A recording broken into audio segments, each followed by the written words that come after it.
Baik,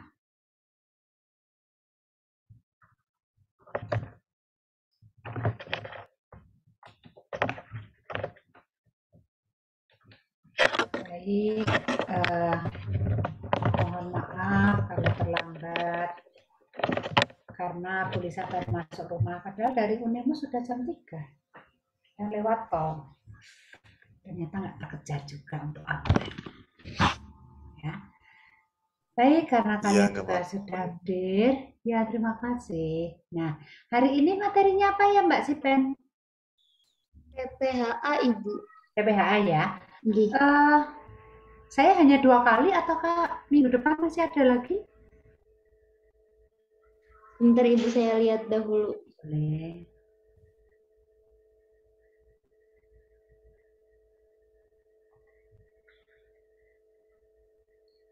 Bisa on cam? Mbak, Mas? Bisa udah ngebut loh ini tadi.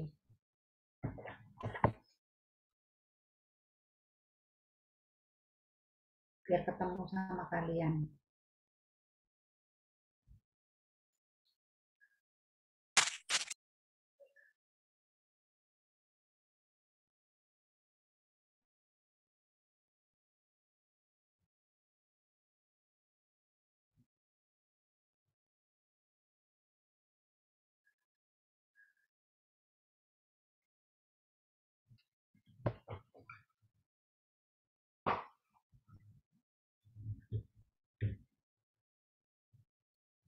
Baik, mungkin nanti saya bisa bantu cek karena lupa ya.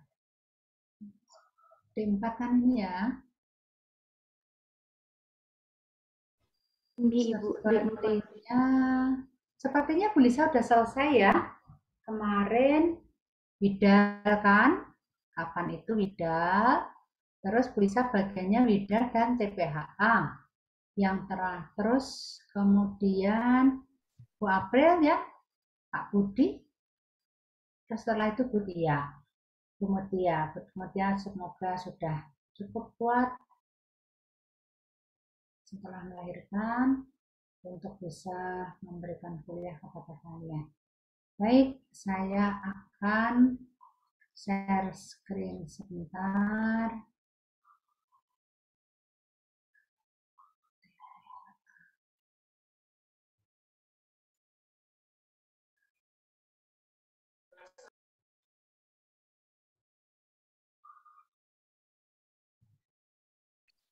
Saya akan putarkan dulu sebuah video yang nanti silakan dilihat, boleh dilihat, nanti kita bisa tanya jawab ya setelah materinya saya berikan.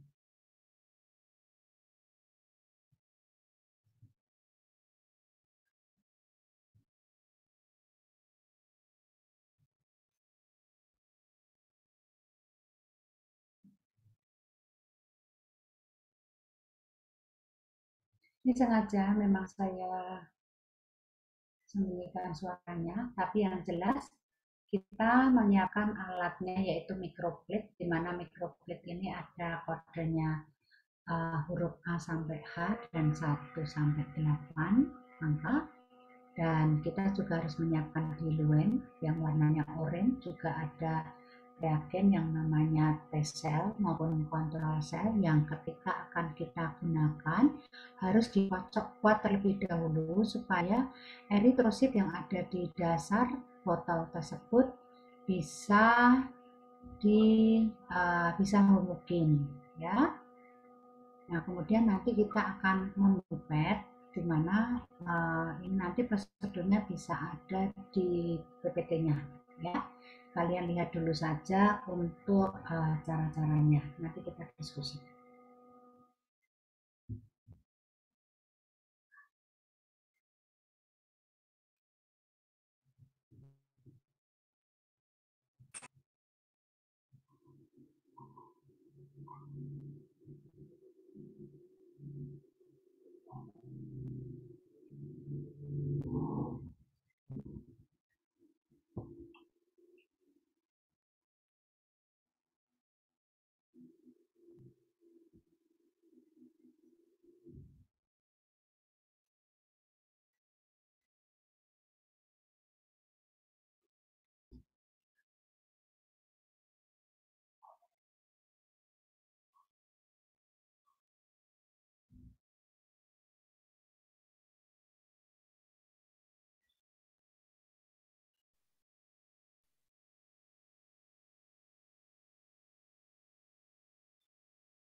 Baik, saya hentikan dulu ya. Nanti kita setel lagi, nggak apa-apa.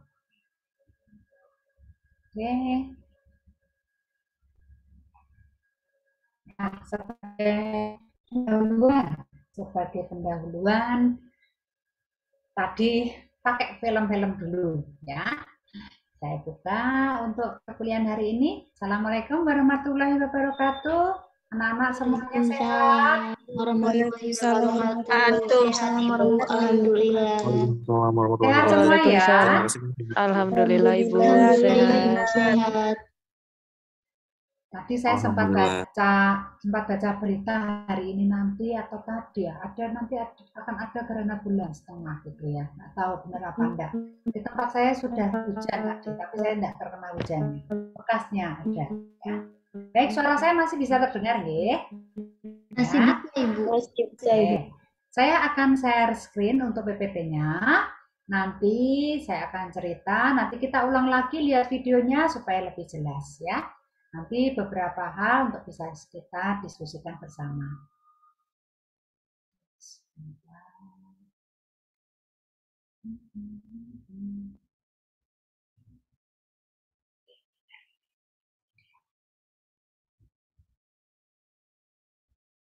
Sudah terlihat kah? Sudah Ibu. Sudah ya? Oke. Hari ini kita belajar tentang TPHA, yang mana kita tahu bahwa TPHA itu singkatannya dari Treponema Heme Agglutination Assay ya. Disingkat TPHA merupakan suatu pemeriksaan serologis untuk diagnosa sifilis. Tetapi ini kurang sensitif bila digunakan sebagai screening pada tahap terjadinya awal atau masih pada fase primer penyakit sifilis ya. Karena untuk tes screening kita biasanya menggunakan VDRL atau RPR ya, dan apabila hasilnya reaktif tentu akan dilanjutkan dengan pemeriksaan tes TPHA ini sebagai konfirmasi. Tentu saja harus disertai gejala klinis yang dicurigai oleh dokter ya. Nah, metode hemagglutinasi ini merupakan metode yang indirect ya, untuk mengetahui atau mendeteksi adanya antibodi yang spesifik khusus untuk Treponema pallidum ya. di mana penyakitnya disebut sebagai penyakit sifilis yang merupakan salah satu penyakit menular seksual, ya. Di mana di sini prinsip pemeriksaannya adalah adanya antibodi treponema pallida nantinya akan bereaksi dengan antigen treponema yang menempel pada eritrosit. Biasanya digunakan eritrosit ayam atau kalkun atau domba. Nanti akan terbentuk suatu aglutinasi dari eritrosit sehingga dinamakan hemaglutinasi karena hem itu kan dari darah ya. Nah, bahan alatnya itu ada micropipet, ada reading mirror. Reading mirror itu digunakan untuk membaca hasil ya. Ada diluent atau larutan pengencer. Kalau di dalam kit reagennya itu habis, kita bisa menggunakan NaCl fisiologis. Ada larutan sel kontrol, ya, ada larutan T-sel, sel tes, ya. Ada juga sebenarnya kontrol negatif maupun kontrol positif. Sekalipun jumlahnya kontrol negatif positif ini biasanya lebih sedikit, sehingga seringkali kalau kita tidak menggunakan juga tidak menjadi masalah. Ya. Nah, di sini larangannya adalah kita tidak boleh menggunakan serum yang hemolisis karena dapat mempengaruhi hasil pemeriksaan. Karena pemeriksaan itu hasilnya nanti warnanya merah-merah, kalau lisis kan jadi nggak tahu merahnya dari apa, apakah dari hasil reaksinya ataukah dari sel darah merah yang spesimen atau serumnya, ya. Atau juga bisa menggunakan cairan otak, tetapi kalau kita menggunakan cairan otak, maka ini harus disentrifus lebih dahulu. Ya. Cairan otak mengapa bisa digunakan? Karena untuk tahap infeksi dari treponema pallida atau penyakit sifilis itu bisa sampai ke dalam atau menyerang sampai ke otak di stadium 4. Sehingga uji TPA ini akan menunjukkan hasil reaktif setelah 1-4 minggu setelah terbentuknya luka gangren gitu ya. Ada perlukaan pada salah satu organ yang dimana di awal dari infeksi ini biasanya yang terlihat adanya perlukaan itu adalah di bagian alat vital atau alat kelamin. Ya, nah alat yang kita pakai adalah microplate. Ya, microplate ini isinya 96. Jadi di sini ada tulisannya 1-12 deret atas, ini 1-12 angkanya, karena ada 12 sumuran atau 12 lubang, dan kemudian yang deretan ke bawah ini ada 8, ini adalah A, B, C, D, E sampai H. Ya, dan ini dasarannya kalau dilihat di bagian bawah ini bentuknya V, karena ada yang alasnya datar biasanya digunakan untuk pemeriksaan HIV, ada juga yang alasnya itu bentuknya melengkung ya biasanya untuk tes hepatitis. Nah, di sini nanti sebenarnya ini bisa digunakan untuk banyak sekali pasien itu bisa ya. Banyak sekali pasien ini bisa karena ini ada 96 sumur. Jadi ada pengenceran bisa ditaruh di lubang 1, kemudian kontrol selnya di lubang 2, kemudian kontrol positif, kontrol negatif, baru kemudian tesnya. Sampai ke sana. Nah, ini bisa pada banyak pasien ya. Atau banyak serum ya. Nah, yang saya jelaskan tadi itu adalah jadi gini, intinya adalah kuncinya adalah di sini, Mbak Mas. Kuncinya adalah di sini ketika ada pengenceran. Pengenceran adalah larutan pengencer atau diluent dengan serumnya. Yang tadi di video itu adalah penambahan 190 mikroliter diluent dengan 10 mikroliter serum. Ya, setelah ini dicampur, nanti ini yang akan dipindahkan ke lubang-lubang berikutnya. Namun sebelumnya, lubang-lubang ini misalnya lubang 1, lubang 2, lubang 3, lubang 4. Ini semuanya, selain lubang 1, ini semua diberi diluent lebih dulu, sejumlah 25 mikroliter. Kita boleh lebih dari 4. Ya, ini saya hanya menyontohkan 4, karena kalau 4 aja udah segini gambarnya, nanti kalau kebanyakan 12 gitu ya. Nah, ini kan tadi saya bilang sampai 12. Itu bisa dipakai semua, tetapi ini adalah suatu metode yang cukup praktis tanpa menggunakan kontrol. ya, tapi ini tanpa menggunakan kontrol. Jadi ini di lubang 2, lubang 3 maupun lubang 4 ini kita tambahkan diluent terlebih dahulu masing-masing 25 mikroliter. Ketika kita sudah mencampur dari lubang 1, maka ini dipindahkan sejumlah 25 mikroliter di lubang kedua dan diambil dari lubang 1 ke lubang yang ketiga. Nah, kemudian dari lubang ketiga ini dicampur, dia dipindahkan ke lubang 4 seperti itu. Kalau kita menggunakan lubang 5 misalnya, boleh kita pindahkan dari lubang 4 ke lubang 5 dengan catatan lubang sumur 5 ini juga harus diberi diluent lebih dahulu. Nah, yang terakhir ini nanti harus dibuang 25 mikroliter supaya akan sama kondisi jumlahnya. Nah, di sini kan ini 25 ditambah 25, tentu harus ada pembuangan. Ya, pembuangan 25 mikroliter. Tujuannya adalah jumlah diluent, campuran diluent di sini yang berasal dari yang sudah ada serumnya, ini semuanya volumenya sama. Ya, kalau volumenya tidak sama nanti kalian akan susah untuk menghitung liternya. Jadi ini harus sama semuanya, ya. Kita contohkan sampai lubang 4, ya. Besok 2 tahun lagi ketika kalian itu uji kompetensi nasional, tidak selalu bahwa rumus ini digunakan seperti ini di dalam soal. Bisa saja ini bisa bermacam-macam volume. Nah, sehingga ini membutuhkan kepintaran kalian, kepandaian kalian untuk menghitung berapa pengencerannya, gitu ya. Kita bicarakan nanti masalah pengenceran. Sekarang kita prosedurnya dulu, ya. Di sini sumur yang kedua setelah dibuang 25 mikroliter, ini ditambah dengan 75 mikroliter kontrol sel. Sumur ketiga diberi 75 mikroliter tes sel. Demikian juga untuk sumur keempat. Dengan catatan semuanya harus sudah dalam kondisi di sini jumlahnya sama dan sudah mendapatkan campuran awal dari sumur pertama. Ya.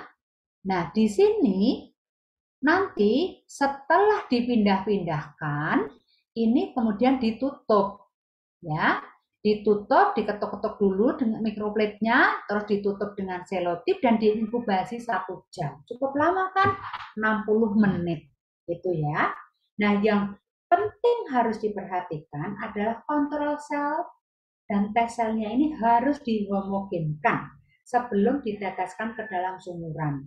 Karena kontrol sel maupun tes sel ini mengandung eritrosit, maka dia cepat sekali eritrosit itu mengendap di dalam botol, di dalam dasar botol, sehingga selalu harus sebelum diteteskan atau sebelum dipipet menggunakan mikropipet, kalian harus mengocoknya lebih dulu, cukup kuat pengocokannya, tapi diusahakan tidak menimbulkan busa, ya. Terus nanti diambil kemudian baru diteteskan. Nah, ketika diteteskan ini tentu saja harus ada pencampuran. Nah, dengan cara mengetuk-ketuk menggunakan mikroplatenya diketuk-ketuk gitu ya. Nah, nanti kalau sudah 1 jam baru dilihat hasilnya positif atau negatif.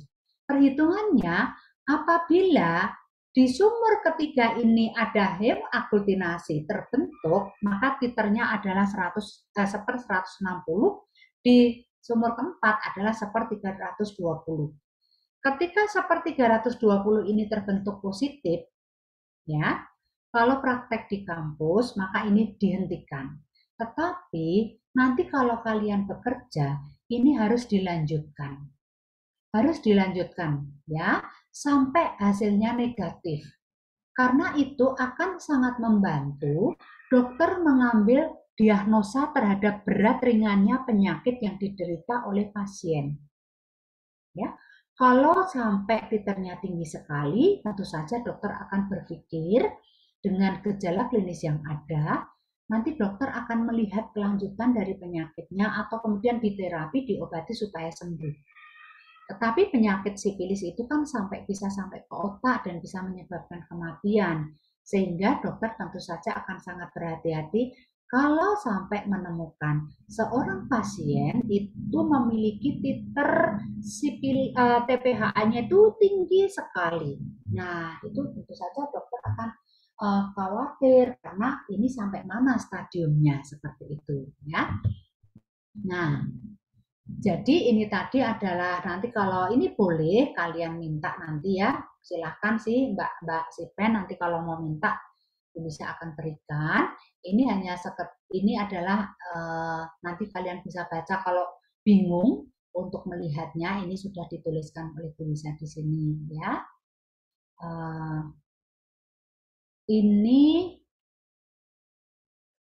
pengenceran yang lain ya. Ini pengenceran yang lain supaya kalian bisa beda di sini. Ini 190 sama 10 ya. Terus ini ada pengenceran lain itu 1 tetes serum di lubang 1 ya. Nah, seperti itu. Terus kemudian ini nanti bisa dibaca ya. Tetapi yang jelas ini membutuhkan 5 lubang saja sudah pengencerannya hanya 1/160. Sedangkan tadi lubangnya sumur keempat aja sudah 1/320. Intinya, kuncinya adalah di pengenceran pertama. Kalau pengenceran pertama ini tinggi, maka akan ada titer yang lebih besar, di mana nanti penghematan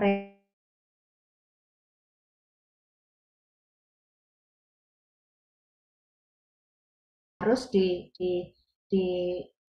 kalau kerja itu kan hemat ya, hemat ongkos gitu ya. Nah ini kuncinya di sini di teselnya ini gitu ya. Oke, terus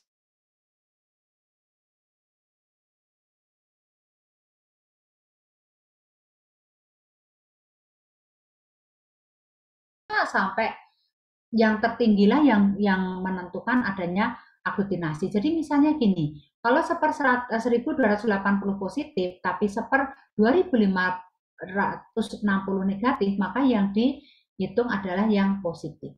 Seperti itu ya. Nah, kurang lebih kalau ada aglutinasi itu bentuknya menyebar. Menyebar seperti ini ya. Ini menyebar seperti ini adalah aglutinasi. Wah, bagus sekali aglutinasinya. Polisa kalau nemu yang apa namanya yang menyebar seperti ini bagus. Ini harus dilihat menggunakan reading mirror seharusnya. Cuma kalau di Unimus kita tidak punya reading mirror ya. Jadi reading mirror itu seperti cermin yang dimana kita bisa melihat itu dengan meletakkan mikroplet di atasnya kita bisa melihat dengan sangat gampang gitu. Tapi kita bisa salah satunya adalah diakali itu menggunakan cermin dari mikroskop yang bisa dilepas. Karena di laboratorium TK itu ada mikroskop yang sudah tidak terpakai, tetapi cerminnya masih bisa bermanfaat untuk kita melihat tes TPHA. Nah, tetapi kalau sampai kita itu melihat hasilnya itu tidak menyebar secara sempurna seperti ini, tetapi misalnya ada kok sudah menyebar sih, tapi masih kelihatan ada seperti titik yang cukup luas, maka ini positif 1. Tetapi kalau titiknya rodok memadat, ini kita harus ragu-ragu. Ini antara positif negatif. Karena kalau negatif itu hanya benar-benar titik seperti ini. Ya, ini titik. Titik-titik ini adalah negatif. Jadi kalau hanya maklum titik gitu adalah negatif. Jadi kalau kita menemukan ini kita ragu-ragu juga. Ini positif atau negatif. Sehingga intermediate seperti itu ya. Nah, tapi kalau dia menyebar, seperti ini kan menyebar nih. Menyebar semuanya seperti ini, ya. Ternyata ini contoh bahwa di sini menyebar, ini dia di pengenceran 1/1280. Wow, luar biasa. Padahal di sini aja sudah positif. Ya, ini positif. Nah, ini adalah kontrol negatif. Ya, kita lihat bahwa di kontrol ini juga kontrol negatif seperti ini. Pasiennya juga ini ada yang negatif, tapi di sini ada yang positif, di sini ada yang positif seperti itu. Jadi kita bisa menggunakan ada banyak serum, ada banyak pasien, atau misalnya bukan pasien, tetapi mungkin kita misalnya kita penelitian ya, kita penelitian di suatu lokalisasi, terus para penjajah, para penjual kenikmatan di sana itu di tes gitu VDRL kok ada yang positif ada 5 orang gitu ya. Kemudian diambil darahnya supaya diketahui apakah dia VDRL atau sifilis beneran atau tidak, maka dia dites TPHA 5 orang. Hanya butuh 1 mikroplet. Cukup banget kalau hanya 5 orang ya. Banyak mikroplet dan juga ngirit untuk kontrolnya, sehingga tidak semuanya dikasih kontrol, cukup 1 kontrol untuk melihat semua hasil seperti itu. Nah, seperti ini ya, kelihatan banget kan, ini hasilnya tetap reaktif karena sudah ada penyebaran, tetapi dibandingkan dengan ini lebih reaktif ya, sedangkan ini kan hanya titik, itu berarti dia negatif seperti itu.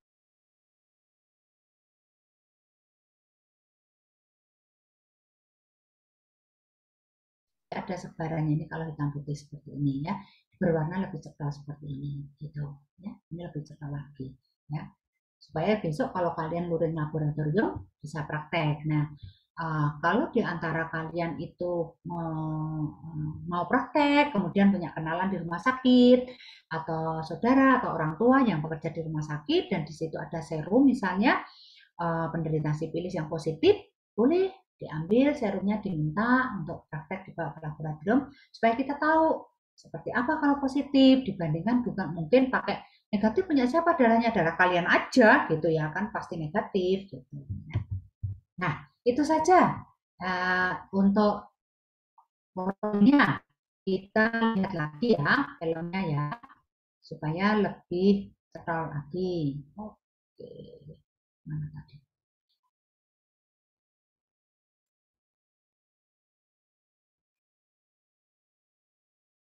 Ya, jadi ini tadi dasarnya harus dilihat. Jadi di pantat mikropletnya itu ada lancipnya, ya.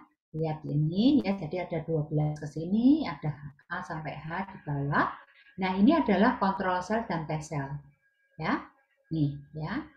Kontrol sel dan T sel ini diluennya harus dibaca dulu. Tentu saja kalau kita mau praktek kita lihat ya expired date-nya gitu ya. Nah, ini harus benar-benar dikocok kuat, ya.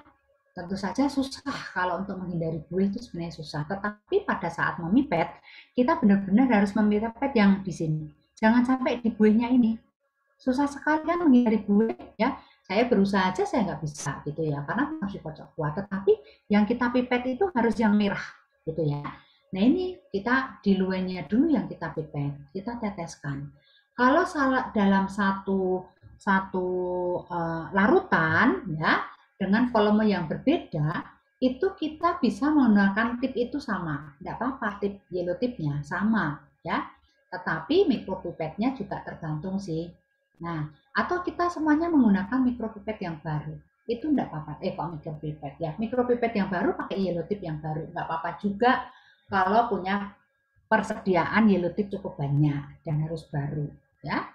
Nah, kalian bisa kan ini caranya mipet seperti itu, dituang aja ya. Kalau memipet itu menghisapnya cukup pelan, tetapi kalau menuang harus cepat. Karena kalau tidak cepat, nanti akan ada yang banyak yang tertinggal di dalam yellow tip, blue tip, atau white tipnya. Ya, jadi di ujung tipnya akan tertinggal banyak. Tertinggal banyak itu dalam arti sekian mikro gitu. Nah, kalau kita sumur 190 mikro dengan serum yang 10 mikro, kita campur dengan cara dihisap, ditarik, dihisap, ditarik seperti itu. Baru kemudian kita akan menuangkannya ke masing-masing sumur sesuai dengan volume yang ada. Ya. Ketika berbeda, maka juga hati-hati juga kalau kita akan menuang ya, seperti itu. Nah, ini tadi kan di sumur 2 sudah saya buang nih, karena harus dibuang di sumur 2 ya. Terus saya ganti lagi yellow tipnya karena saya akan memipet dari sumur sumur berapa ini tadi ya? Sumur 2 ya. Oh, memindahkan ya, memindahkan lagi ya, dipindahkan lagi. Nah, kalau dipindahkan kalau masih sama pengenceran boleh tidak. Tetapi kalau berbeda volume, ini tadi saya memindahkan dari sumur 3 ke sumur 4. Nah, dari sumur 4 kemudian saya buang ya, karena saya hanya menggunakan 4 sumuran. Nah, yang pemberian kontrol sel itu di sumur kedua. Ini ditambah dengan kontrol sel. Ya. Nah, jumlahnya berapa? 75 mikroliter. Kalau sampai kita tidak punya mikropipet ukuran 75 mikroliter, kita boleh menggunakan yang ada. Jadi misalnya 25 3 kali atau 50 tambah 25. Nanti kita memungkinkan dulu ya dengan cara menghisap menuang ya ketika kita melakukan pemberian parutan yang terakhir. Nah, kemudian kita tambah T-sel masing-masing 75 baik di sumur 3 maupun di sumur 4 ya. Sambil melihat, Mbak Mas siapkan kertas ya. Siapkan kertas untuk nanti mencatat biar kalian bikin coret-coretan yang kalian dipaham. Karena saya nanti akan bicara tapi kalian yang menulis. Siapkan kertas, ambil bolpen sama kertas ya. Nah, ini tadi kan ditambah kontrol sel yang untuk sumur 2 dan di masing-masing sumur 3 dan 4 diberi T-sel dengan jumlah 75 mikroliter setiap sumuran.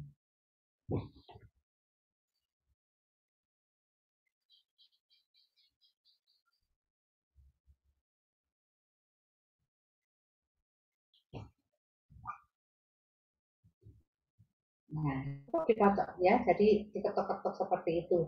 Nah, kalau misalnya pada saat kalian melihat itu di sumuran 1 pasti lebih kecil karena sudah diambil gitu ya. Kemudian di sumur 2 lebih banyak. Oke, saya hentikan dulu ya, kita berhenti dan kita akan melihat lagi. Sudah siap semuanya? Kertas sama pennya? Sudah. Oke, ya. Kalian bikin angka 1 2 3 4. Terus di sebelah kiri ada tulisan diluen, itu di bawah angka 1 kalian tulis 190. Tidak usah pakai satuan dulu, 190. Di bawah angka 2 ditulis 25, di bawah angka 3 ditulis 25. Jadi seperti kolom, bikin kolom ya. Di bawah angka 4 ditulis 25. Paham? Sampun? Belum, Ibu. Oke, Belum, Bu. jadi kalian bikin kolom jumlahnya 5. Kolom 1 itu ditulis diluen.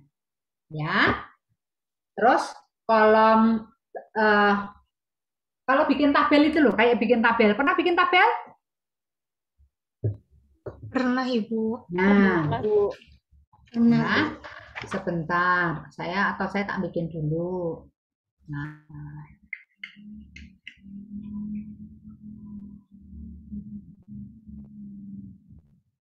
Oh, jangan bet ya. Betnya halus.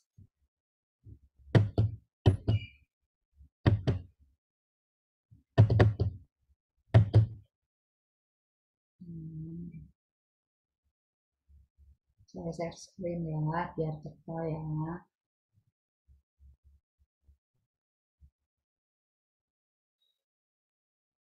Kelihatan ya? Terlihat. Oke, 3, 4, itu ya. Terus di sini kalian tulis diluen.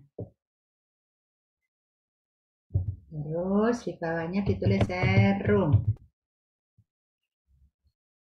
Nah, dan di sini di diluen itu di bawah diluen kalian tulis 190. Satuannya tetap mikroliter ya, tapi diabaikan ya. Saya nggak usah nulis mikroliternya ya. Paham ya? Ini 25, terus 25. Udah? Kalian harus nulis biar paham. Sudah? Oke. Terus di sini ditulis 14. Ini ditulis 10. Oke, di sini nggak ditulis. Ini nggak ada nih, nggak dikasih kan, nggak dikasih serum kan. Oke, sudah ya. Nah, sekarang mau saya hitung dulu pengenceran. Ini saya tulis P besar, pengenceran artinya ya. Ditulis sendiri ya. Nah, di sini ini pengencerannya berapa? Seperberapa?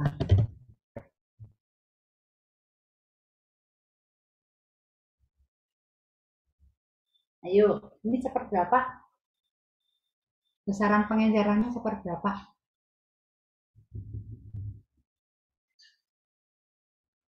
Ayo, ada yang tahu? 1/2. 1/20. Karena 19 ditambah 1 adalah 20. Paham?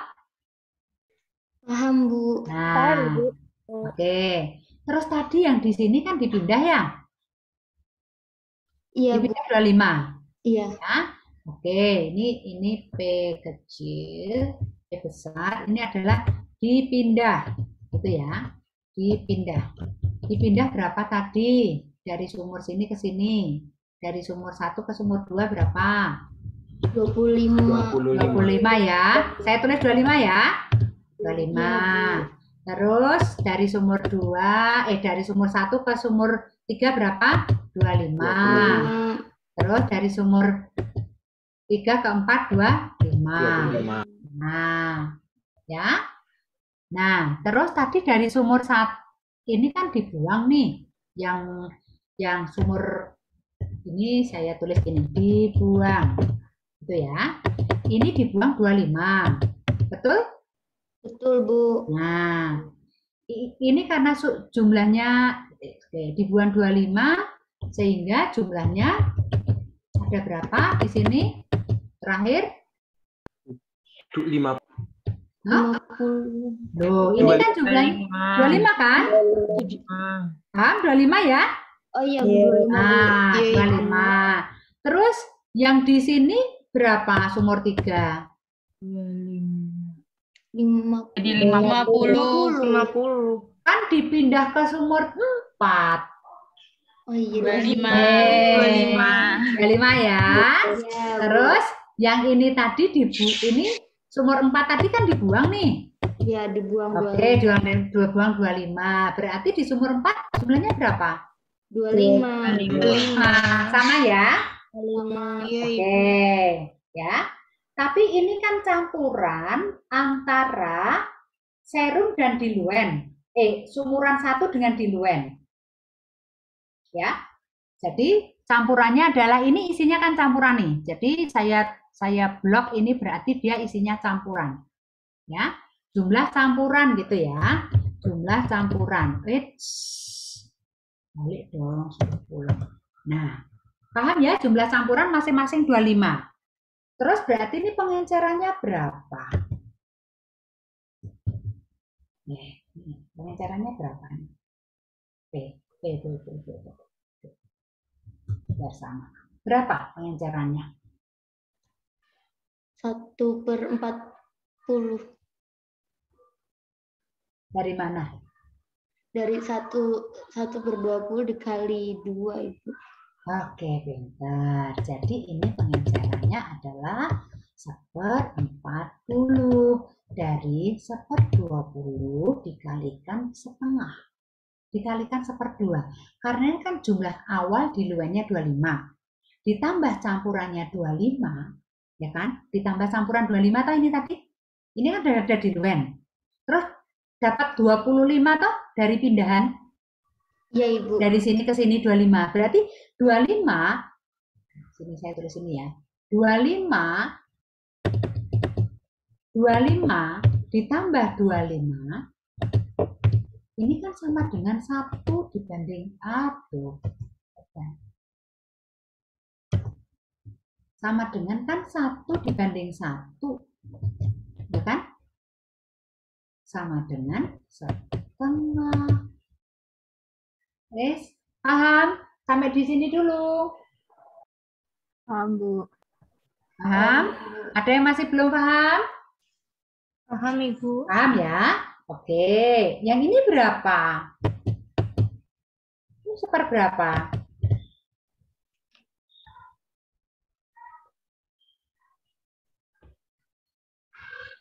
Ayo, ting tung ting, ting tung ting. 1/20. 1/20 itu tadi yang P loh, yang P awal di sini loh. 1 per 1 per 160, Per 8. bukan, Bu. Per 80, Bu. Per 80. Ulangi ya. Iya. Per 160, Bu. Oke, ada yang 80, ada yang 160 ya.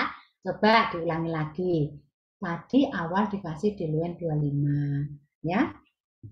Sama kan? Semua sama ya? Dikasih diluent 25. Sama, Bu. Dari lubang 1, dari sumur 1 dipindahkan 25 ke sumur 2. Dari sumur 1 dipindahkan 25 ke sumur 3. Dari sumur 3 dipindahkan 25 ke sumur 4. Kan begitu toh? Iya, Ibu. Iya. Jadi ini berapa? Seperempat Per 40. Kan sama dengan sumur 2. Dari sumur 1 dipindah ke sumur 2. Dari sumur 1 dipindah ke sumur 3. Ayo. Paham-paham? pahami. Paham. Paham, Ibu. Nggak bingung kan? Ya, jadi yang dari sumur 1 itu pindah ke sumur 2 dan 3 masing-masing 25. Nah, yang dari sumur dari sumur 3 dipindah ke sumur 4. Ini dan seterusnya seperti itu.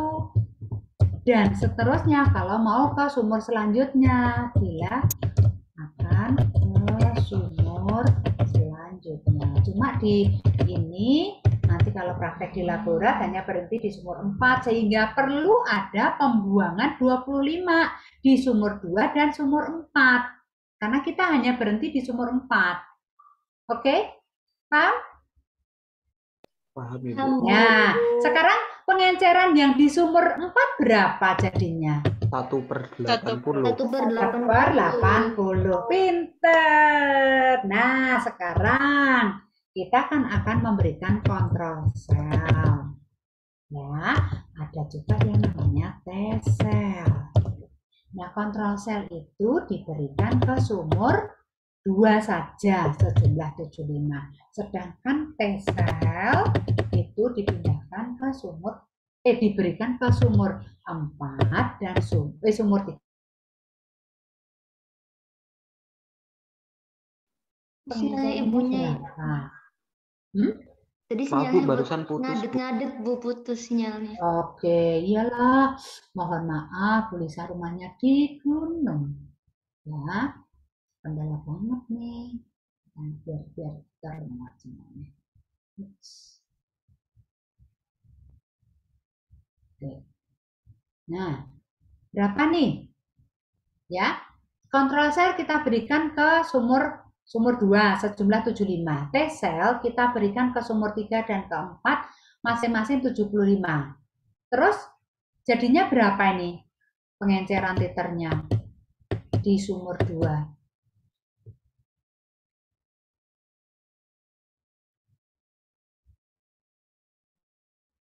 Ayo, berapa? Hitungannya bagaimana?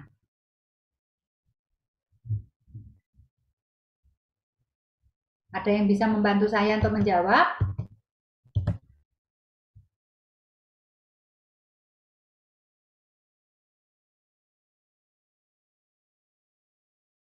Ya, yang sejumlah 25, ini tadi harga pengencerannya berapa? 1/40, betul? Betul, Bu. Betul. Terus ditambah 75, ya, kontrol sel. Nah, kita ngitung 75 ditambah 25 tambah 75 itu berapa? 100. 100. Berarti berapa? 25 ditambah 75 sama dengan kan 100. Ya kan? Iya, Bu. Nah, 100 ini kita lihat ya. 100 itu kan harus dibagi 25 sama dengan 4. Jadi di sini harganya adalah 1/4.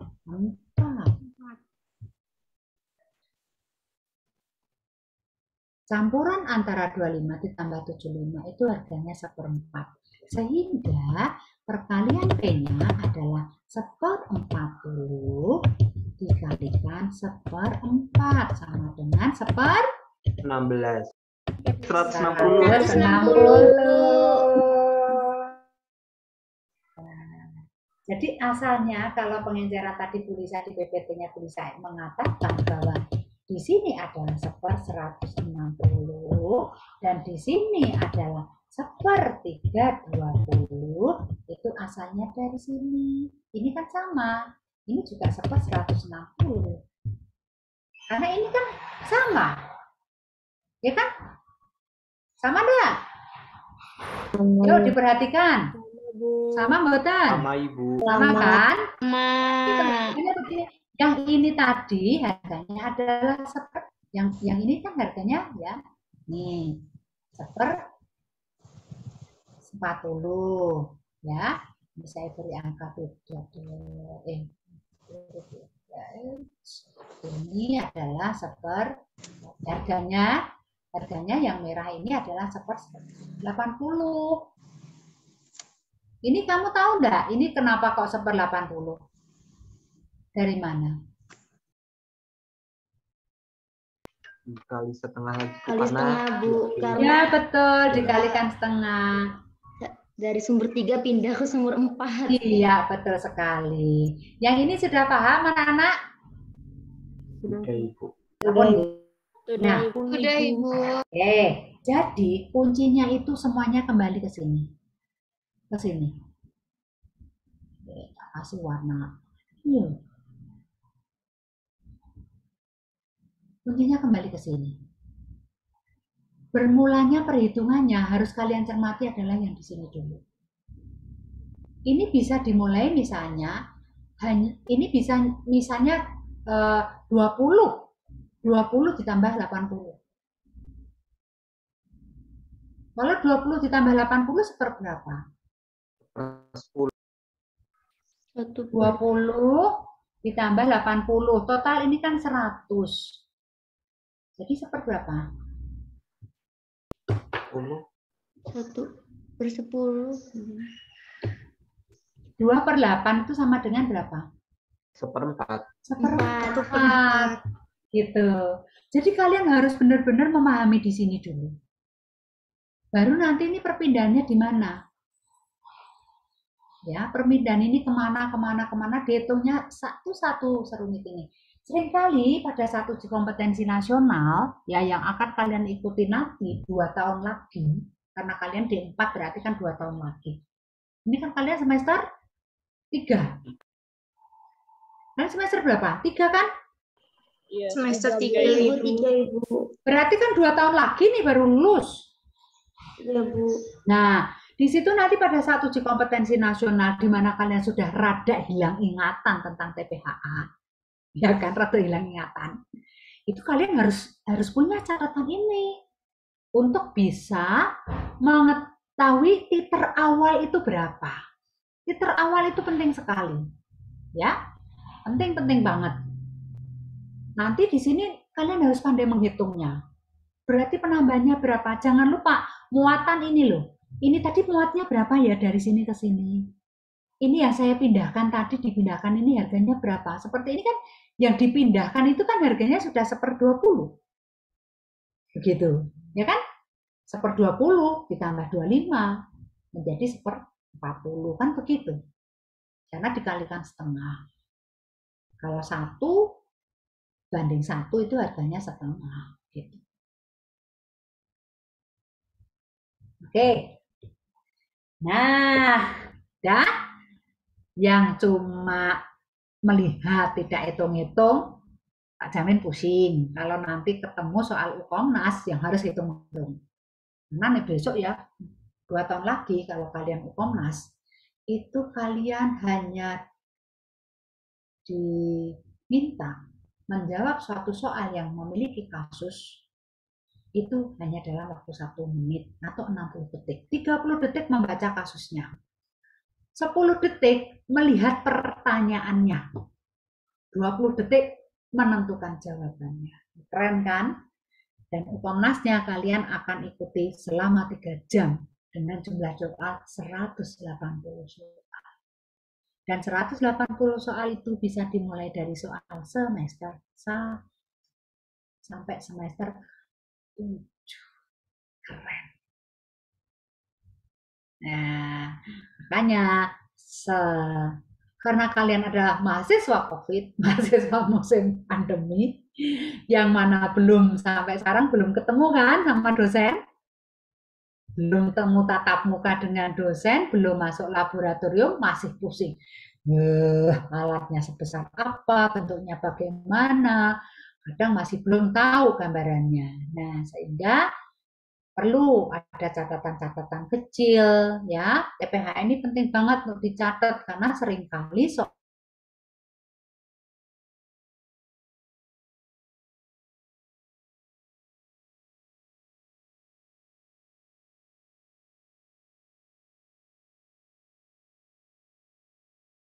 bisa saja metode pengencerannya berbeda. Contoh misalnya di sumur 1, 25 ditambah 75, berarti angkanya cuma 1/4. Ini tadi Bu Lisa bikin 190 tambah 10, jadi 1/20. Nah kalau 25 ditambah 75 berarti 1/4, kan begitu. Ya, 75 diluent tambah 25 serum menjadi 1/4.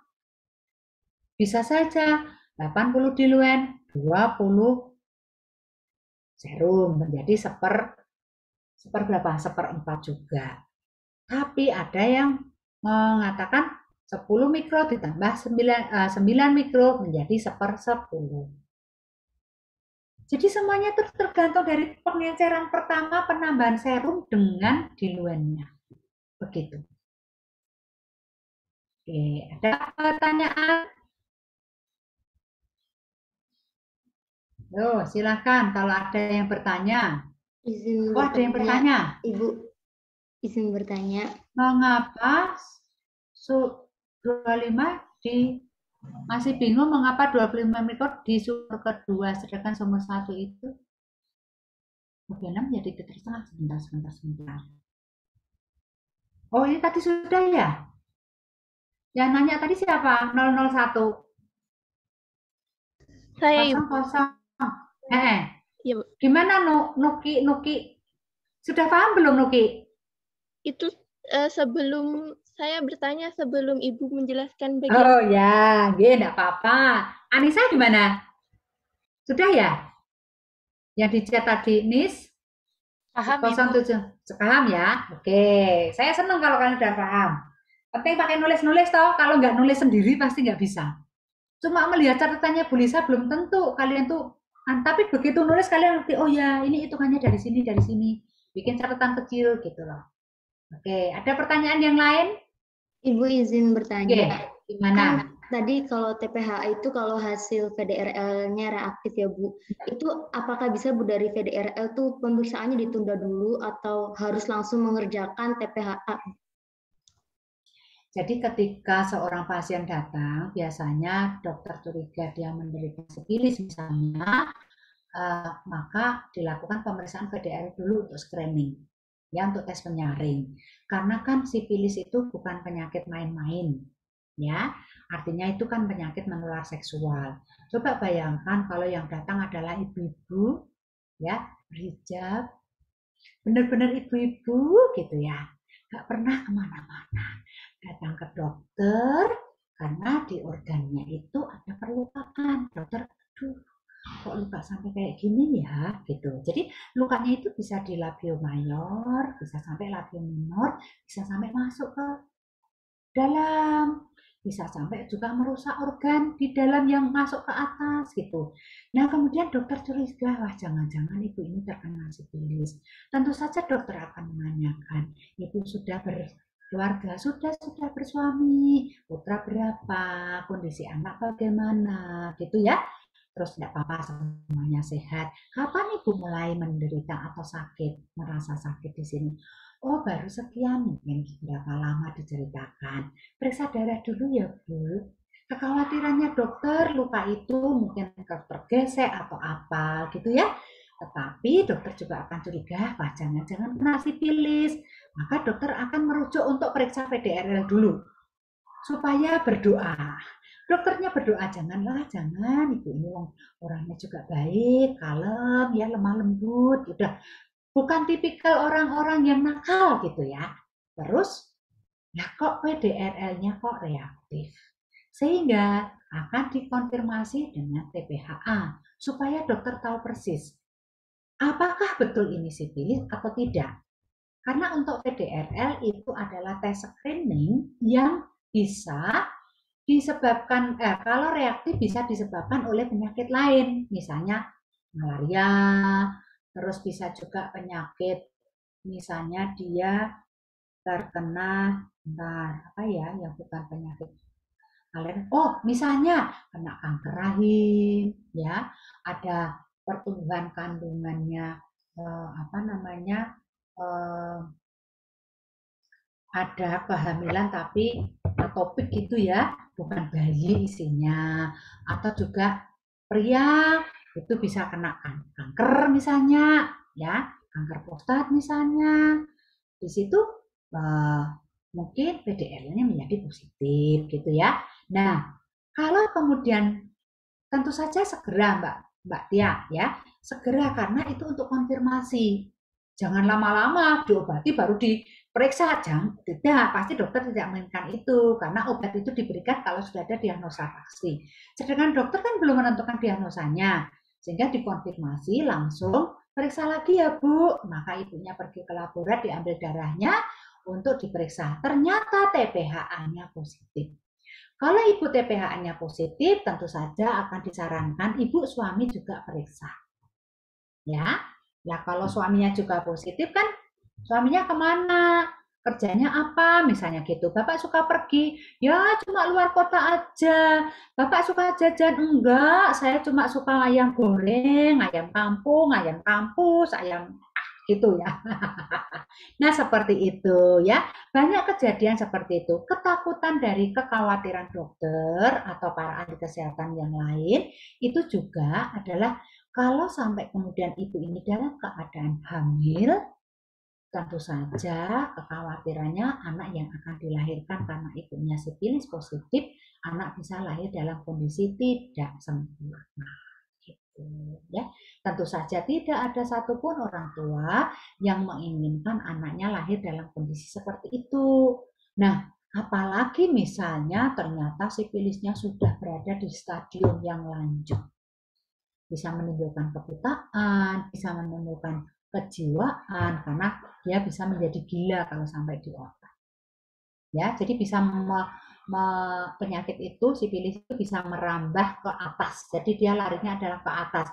Awal mula adalah dari luka di kelamin, biasanya di alat kelamin, kemudian bisa merambah ke atas sampai ke otak. Gitu. Kayak Julius Caesar itu ya, yang kaisar zaman Romawi itu ya, yang terkenal banget itu kan dia matinya karena sipilis sampai stadium 5 karena ada sampai di otak. Gitu. Gitu Mbak Tia. Ya Ibu, baik, terima kasih Bu. Nah, seringkali pengalaman Bu Lisa waktu dulu sekali zaman lama gitu ya. Itu kalau zaman dulu ya, kalau sekarang yang namanya lokalisasi atau tempat mangkalnya orang-orang pekerja seksual, kita bicara kesehatan ya, bukan masalah agama ya. Jadi kita nggak bilang ih jijik, nggak boleh ya. Nah, itu yang namanya lokalisasi ya. Zaman dulu itu ada yang namanya lokalisasi. Di situ ada suatu perkampungan di mana penghuni-penghuni kampung itu adalah orang-orang yang menjajakan dirinya untuk orang lain ya. Jadi dia pekerja seksual. Nah, di situ setiap periode tertentu dinas kesehatan itu akan datang kemudian mengambil darah para pekerja itu, diambil darahnya diperiksa PDRL-nya. Nah, VDL-nya begitu positif, dia harus diperiksa TPHA. Nah, begitu TPHA positif, maka dia tidak boleh melayani pelanggan supaya tidak menularkan kepada pelanggannya. Nah, kebanyakan pekerja seksual itu kan para perempuan-perempuan, pelanggannya nggak ada yang perempuan, laki-laki. Nah, itu tadi ya, si bapak main ke situ, kena sama produsennya, ya, pelayannya di situ, penjajahnya di situ kena dan dia positif, bapaknya kena positif, bapaknya sampai rumah dengan ibunya positif, berarti ibunya hamil. Nah, kayak gitu loh. Ya, yang seperti itu yang harus dihindarkan. Sehingga kalau sekarang kan lokalisasi hampir tidak ada dalam kata, tidak ada yang resmi. Yang tidak resmi mah banyak. Ya, mau dari yang tingkat RT sampai hotel bintang 7 tetap ada. Selama ada pelanggan, ada penjual. Selama ada penjual, tentu saja ada pembeli. Itu adalah lingkaran setan yang tidak boleh ditiru oleh siapapun. Ya, bahkan bukan hanya sekedar penjual gitu. Misalnya nih, kita nggak boleh tutup mata terhadap kenyataan yang ada di Indonesia. Pergaulan muda. Ada yang suka bergaul, sudah sampai terlanjur pergaulannya dalam tanda petik rusak gitu ya. Pergaulannya dalam tanda petik mungkin imaninya kurang, dia bisa dengan siapa saja, dengan temannya, seorang perempuan, dengan banyak orang, nah itu juga dia bisa mengalami kasus seperti ini. Karena yang cowoknya tadi mungkin dengan yang lain dengan yang lain, udah ruwet banget ya, kayak benang sulam dengan benang jahit, dengan benang wul, dengan benang kasur, pokoknya segala macam ruwet banget gitu ya. Dan itu tentu saja tidak ada, saya yakin tidak ada di lingkungan kampus kita, ya. Kita bekali diri kita dengan iman gitu. Oke anak-anak, kok jadi guru agama terus ya. Tapi kita kan tidak boleh ya menutup mata, kita tidak boleh juga terus merasa jijik gitu ya. Kita tetap harus melihat kenyataan dunia yang ada, pergaulan yang ada, dan kemudian terutama adalah di sisi kesehatan. Kita memandang dari situ, ya. Bisa saja misalnya nanti ya kalau kalian itu membaca sebenarnya bahwa suatu infeksi masuk ke dalam tubuh selalu peranannya adalah respon imun. Betul kan? Apalagi ini tadi kan reaksinya juga antigen antibodi gitu ya. Tetapi ketika respon imun kita berperanan, tentu ada sel di dalam tubuh kita yang melakukan peranannya untuk membangun antibodi. Ya. Nah, pembangunan antibodi itu kan dari sel plasma, ya, atau dari limfosit. Sehingga kita akan tahu limfositnya tinggi atau tidak. Nah, bisa saja toh kalian nanti akan penelitian skripsi misalnya hubungan antara jumlah gitu ya, hubungan jumlah sel leukosit, satunya sel limfosit ya. Nanti ada yang bilang limfosit atau mungkin saya neutrofil gitu ya, dengan apa? Dengan kadar TPHA misalnya. Ya, dengan hasil PDRL misalnya. Kayak gitu gampang banget bikin judul mah, nggak usah susah-susah judulnya, tetapi yang tahu apa tujuannya dari penelitian yang akan kita lakukan gitu ya. Seperti itu contohnya. Bisa kan jadikan penelitian itu TPH itu bisa banget gitu. Loh Bu, tapi TPH nyarinya susah. Iya sih, nyari yang positif juga nggak gampang. Tapi kalau saya punya mahasiswa D3 yang sekarang senang bikin KTI, dia bilangnya gini, Bu, saya mau ke lokalisasi. Boleh. Sendirian? Ya enggak, Bu. Nanti ambil darahnya sama Mbak. Kok kenal? Dekat kamar rumah saya. Gitu. Ya enggak apa-apa. Mereka mbak-mbaknya juga baik-baik, enggak masalah. Kalau ditanyain gini, Mbak, periksa darah gratis mau enggak? Gitu. Mau bayar enggak, Dek? Enggak, gratis. Tak ambil darahnya, Mbak, nanti tak periksa. Nanti kalau positif tak kasih tahu. Nah, sudah gitu. Gampang toh, ya tergantung bagaimana pendekatan kita kepada responden itu, gitu ya. Menemukan itu di mana ada banyak. Masih banyak kok lokalisasi, cuma tidak ada pelangnya. Kalau ada pelangnya kan enggak boleh ya. Yang namanya Purwokerto mana? Ada enggak dari sini yang di Purwokerto? Ada, Ibu. Nah, coba golek ning Gang Sadar kan akeh.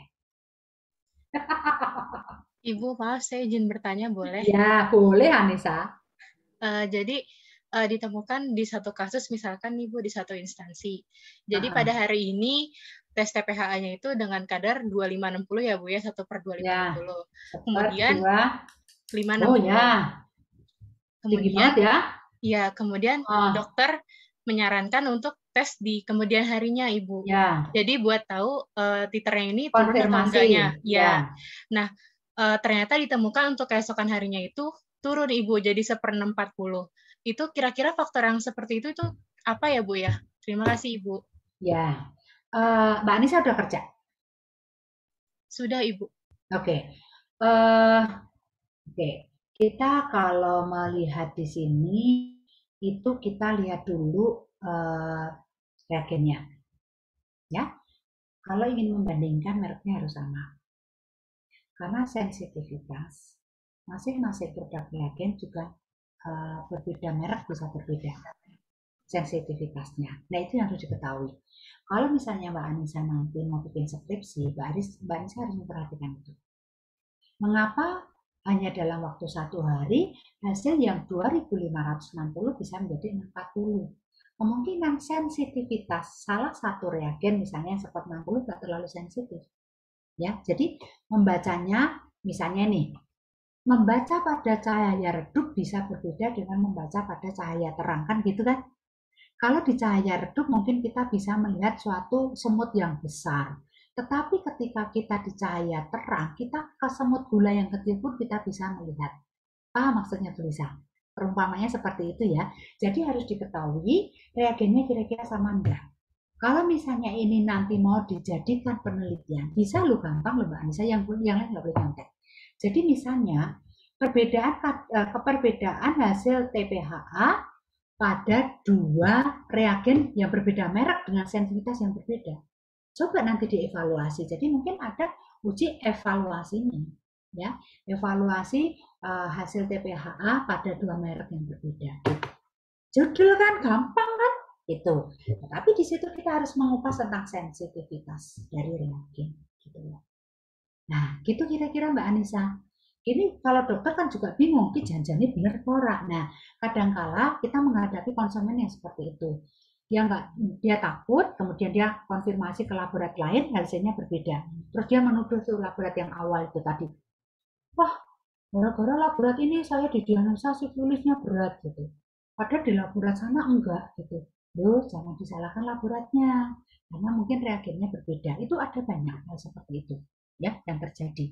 Ya, tentu saja dokter juga akan mikir, tapi kita sebagai orang ATLM, tentu saja kalau ada dokter yang komplain misalnya kok bisa hasilnya gini, coba dokter ditanyakan ke laborat yang itu tadi pasiennya itu apakah menggunakan reagen yang sama dengan yang kamu pakai, ya, karena sensitivitas kami itu 99% dokter. Nah, mungkin reagen yang satu sensitivitasnya cuma 75%, yang jadi berbeda. Begitu kurang lebihnya. Oke, gimana Mbak Anissa? Baik, terima kasih Ibu. Sama-sama. Yang lainnya? Itu pertanyaan yang bagus sekali loh dari Mbak Anissa, karena memang di lapangan kadang-kadang kita mendapatkan hasil itu bisa menjadi berbeda dengan pasien yang sama di hari yang sama pun bisa, gitu. Ya, karena itu tadi sensitivitasnya. Ya, oke. Yang lainnya bagaimana? Ibu, ya, izin bertanya. Sebentar nih, namamu Peli Effendi? Pelik Effendi, Bu. Panggilannya siapa? Pendi. Pelik, Ibu. Oh, Pelik. Bukan F. Felix. Iya, itu dulu ada kesalahan waktu pas buatan akte, Ibu. Walah, makanya. Oke, nggak apa-apa, Li. Gimana, Li? Jadi gini, Bu. Kenapa orang-orang yang mengidap sifilis itu titernya bisa naik, bisa turun, Ibu? Oh, iya. Gini, kalau orang itu sadar dia kena sifilis, maka seringkali dia cari obat sendiri. Tapi obat itu kan dia konsumsi sendiri tanpa sepengetahuan dokter. Ya, terus bisa saja dia belum sembuh betul, terus tambah lagi penyakitnya dalam arti ini tadi kan antigen tuh, ya. Artinya penyakitnya kemudian berkembang lagi karena belum tuntas. Ya, kalau kita kena bakteri kan kita biasa dikasih antibiotik.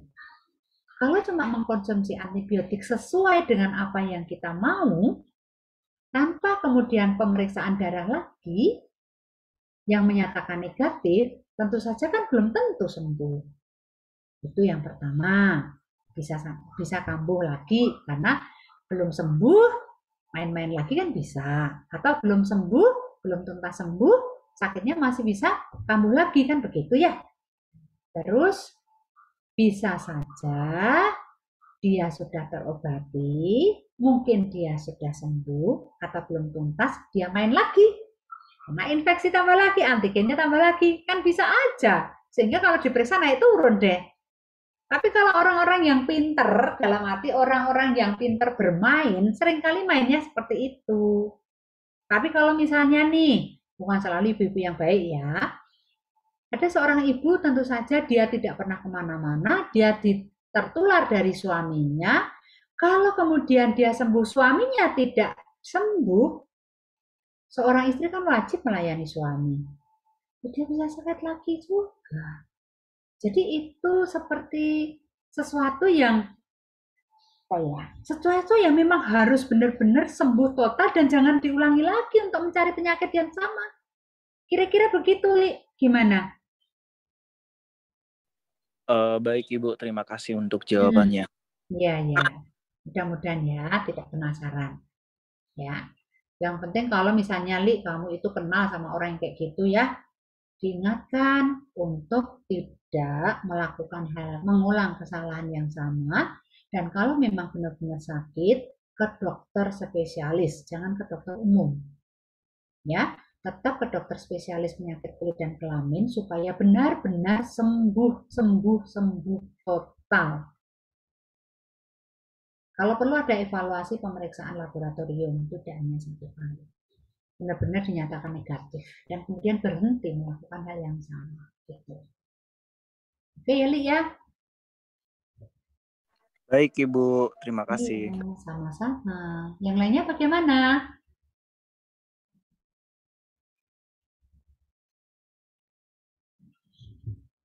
Sudah cukup?